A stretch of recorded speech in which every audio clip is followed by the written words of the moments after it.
Banantamegwa b'emizannyo gy'amatendekero agawaggulu ag'obuvanjuba Africa emirundi ena mirambirira abandeje University batandise okutendekebwa nga beetegekera okuddamu okuwangula empaka zino ezinayindira ku ssettendekero wa Kenyatta University mu kibuga Nairobi mu ggwanga lya Kenya ku ntandikwa y'omwezi gwa December.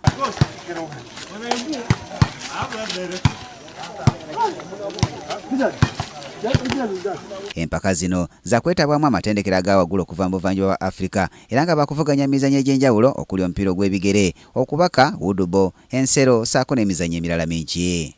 Okusinziira kwa kuli ebyemizannyo ku ssettendekero wa Ndejje University Muwummuza Patrick beeteesiteese bulungi okuvuganya mu mpaka zino era ng'asuubira buwanguzi bwereere. University ekisookera ddala abagitwala bawagira